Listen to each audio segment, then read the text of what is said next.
C'était il y a 200 ans, en 1821. Quelqu'un frappe à ta fenêtre du 2e étage. C'est le matin. Tu regardes dehors, il y a un type avec une longue perche qui se promène dans la rue en tapant aux fenêtres de tout le monde. C'est bizarre. Pas vraiment, c'est un knocker-upper. C'est vrai. Bien avant que les réveils ne deviennent la norme dans chaque chambre, ces individus se promenaient dans les rues, réveillant les gens pour qu'ils ne soient pas en retard au travail. Tu te lèves et tu vas aux toilettes. Il y a juste un pot de chambre. Génial. Eh bien, à chacun son époque. Faisons un bond en avant de 200 ans jusqu'en 2021. Ta chanson préférée te réveille, ni trop forte, ni trop douce. Tu ouvres les yeux, attrapes ton téléphone, éteins l'alarme et fais défiler des pages et des pages. Il est temps de sortir du lit et d'aller travailler. Tu prends une douche, te brosses les dents, fais du café et fais bouillir des œufs pour le petit déjeuner. 10 minutes plus tard, tu enfiles ta tenue de travail et tu sors. Voiture, autoroute, embouteillage. À l'époque, il y avait une bassine en fer qui contenait de l'eau froide à côté du miroir. Tu es allé la remplir toi-même la veille au puits. Donc tu te laves le visage et te brosses les dents avec une brosse à dents faite de bois et de poils durs d'animaux.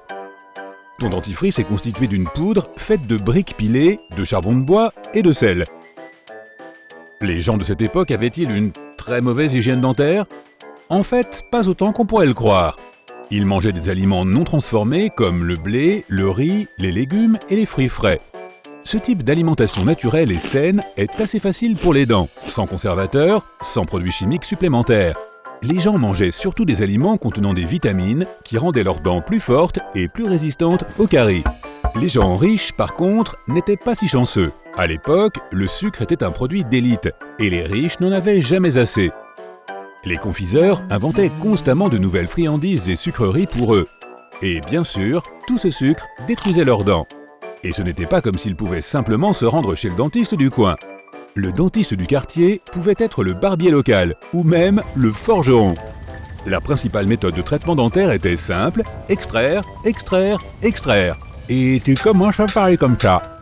Heureusement que tes dents vont bien, étant donné que tu ne manges presque pas de sucre. Tu ne vas pas prendre de douche, car tu t'es déjà lavé il y a 7 jours. De toute façon, aller chercher de l'eau au puits semble être un gros effort.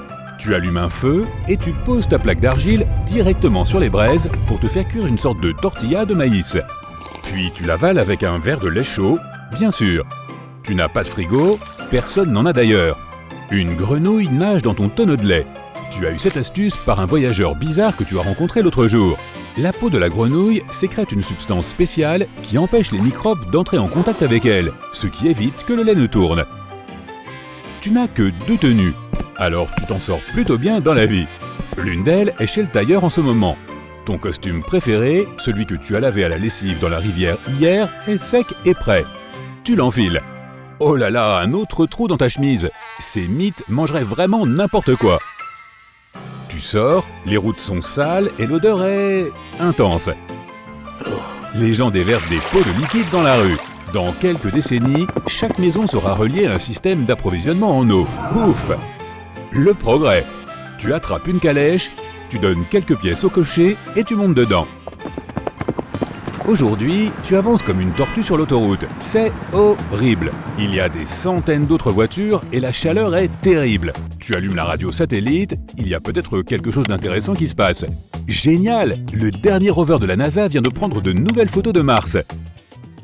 À l'époque, tu roulais comme tout le monde quand soudain tu as entendu les cris d'un vendeur de journaux. Tu demandes au cocher de s'arrêter et d'appeler pour un journal. La première page dit que Michael Faraday vient de créer une sorte de prototype de moteur électrique.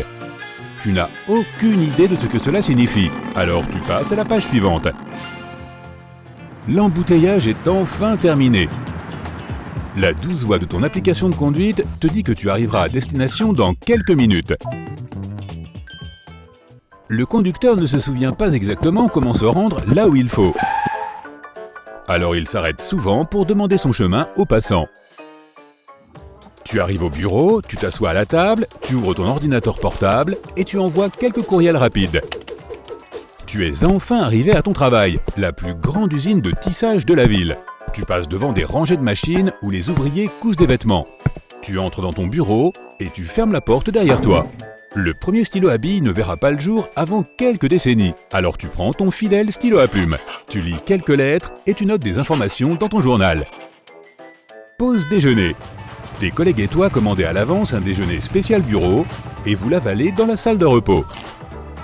Votre pause déjeuner commence assez tôt car il vous faut au moins une demi-heure pour vous rendre au restaurant le plus proche. Vous commandez un ragoût de légumes et attendez encore 40 minutes qu'il soit cuit. Après le déjeuner, vous retournez à l'usine.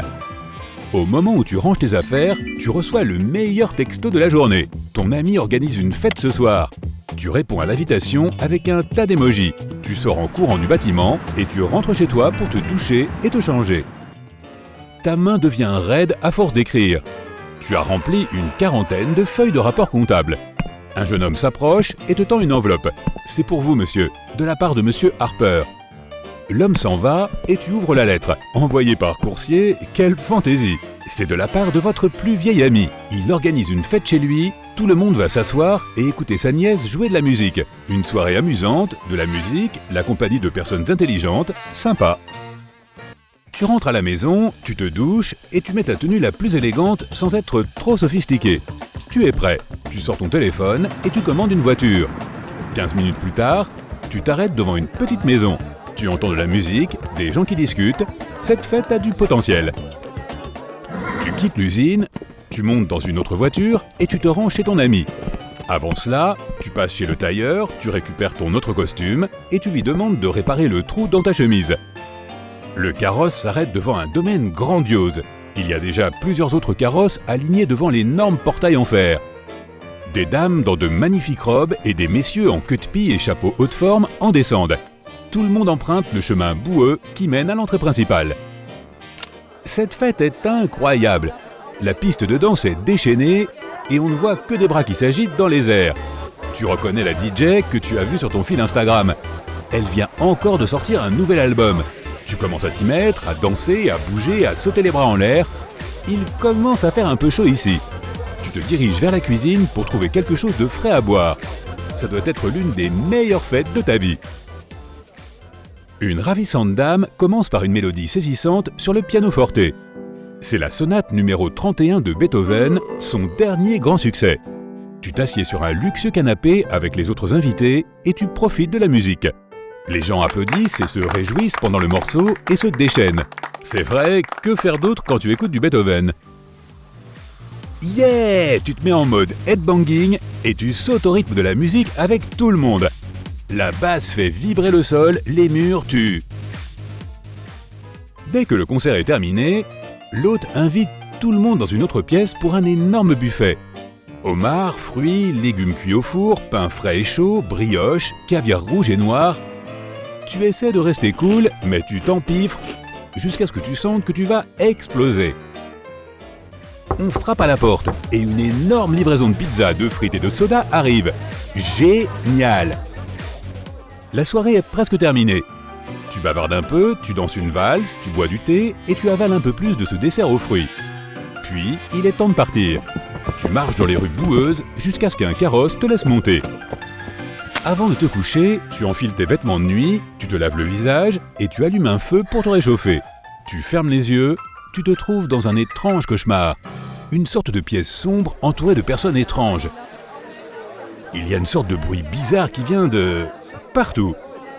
On dirait un tremblement de terre rythmique. Tu danses, mais c'est plus comme un tremblement que n'importe quelle danse que tu as déjà vue. Tu te réveilles avec des sueurs froides au milieu de la nuit. La fête est finie et tu t'es effondré sur le canapé de ton ami. Tu rêves que tu assistes à une belle fête à l'ancienne. Attends, ce n'est pas Beethoven ?